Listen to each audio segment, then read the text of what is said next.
remaining players are not going to matter all that much. Lagonis trying to juggle back and forth on concrete window here, just trying to deal with the AC player, but it's going to be a beautiful move here from Direwolves. They'll sneak back in on the back side here of Archives and be able to at least pick up one, equalize it, but the mirror window is going to work magically for Dash. He's going to take down Jackie Wu. Can he take down the second player? See for late round play. Thankfully, Lagonis still has one in check. He will have to self-throw it. Dash with some great timing, though. Waltzes up onto ED just when he was going for his retreat. They've got a great read onto him right now, but Souffle as well has the response. Is not going to let Team 1 get back into this round so easily. Now looking for the outright exchange, of course, here, making sure that no one else is roaming down below. It's Direwolves in control of the area around the site, giving them the capability to go for the plan and pinching out at least one of the remaining members of Team 1. Everything falls to Lagonis here. He's going to start with a nice refry, but he's got 3 more to go. And unfortunately, doesn't really have great positioning to play from here.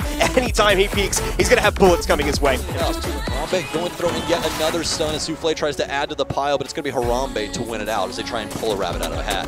It's an overwhelming play there, but the problem is Lagonis is still exercising so much control here. He shifted himself into the Teller's room here. He's going to be able to, or rather not Teller's, excuse me, Customs room. He's going to be able to move in and take that one out. Dot to the next frag. However, Pecan, the last player alive for Direwolves, is only potentially just disallow them to really make any sort of solid guess as to how to play, at minimum, the early round. Exactly. I mean, Harambe's going to go down here. He's dusted. Direwolves now down to a 2 versus 5, and I'm loving this playstyle from Team 1.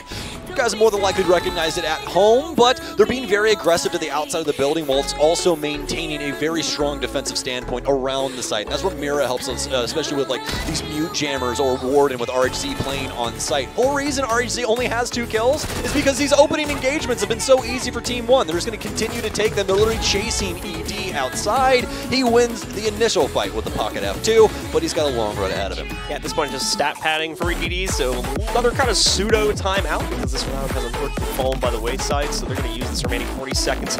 Wouldn't be surprised if ED just sprints around the building for the remaining 30 seconds here. They'll try and just basically wait this one out, allowing the IGL for Direwolves to get a little bit more intel in terms of what may be going on here. What they need to do to try and get themselves back on the board. This round is pretty much over, unfortunately, folks. No hope at all for Direwolves here. It is going to be a 3-1 lead for Team 1 as they continue to excel inside of this first half. Oh, man. ED won't go for the Reese Frost, especially with Das here inside of CCTV. It's still going to make things pretty complicated. They have to get all the way over to East Stairs, try and get on that balcony. Souffle is going to try and go for a counter angle here, but this is more than likely going to be heard as that's a pretty loud breaching charge. Pekin's going to go down, and still no one is paying attention to these balcony doors, and Maya potentially with a frag here in a couple of seconds. It's a 1v2 makeshift inside of this situation here. Souffle can't exactly find the frag, but eventually the LMG will tag up his arm and he'll go down because of his low HP. Yeah, there's so much pre-fire coming out there from Souffle. He's panic spraying to an extent, but manages to get himself one inside of Mini there. But the responses, man, from Dash right now.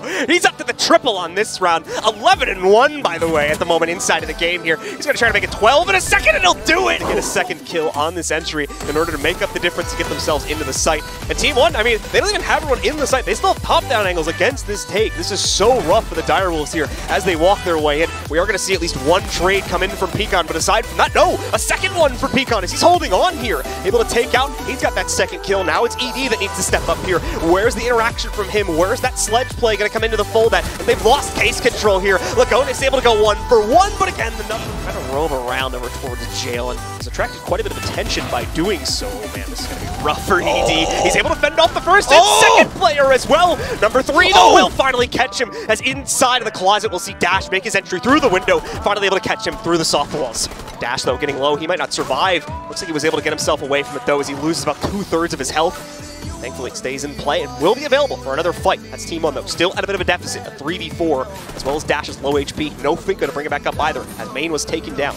All right, Direwolves, that's exactly what I didn't want to see, John. We have the opening minute go their way, and they're still out and about, and they're losing bodies because of it. We need to get back towards site and hold things down. Make it difficult for Team 1 to try and take this round away from you. But instead, they've given over a kill. They practically gifted it to them, but luckily enough, they have a Pekin, and he'll get one. Jackie Wu will get another. It's down to Dash on low HP into 1 versus 3, and Direwolves starting to show signs on other avenues to be able to work his way around the map. That's more than likely what we'll see out of him momentarily. We're only halfway through the round here that Team 1 could potentially take, and take us off of border in 7-2 fashion. Dash is going to get some damage dealt to him, but anything too big just yet. It's all been in the Direwolves camp as they've lost Beacon, their best option to try and win a lot of these rounds.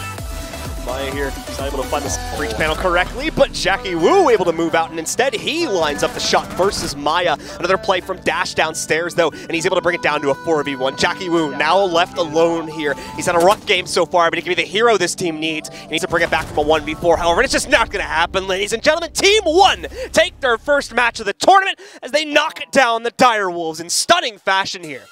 Team 1 with an extremely solid border. I really liked what we saw out of them, especially on the defensive end. I think their defensive strategy was so on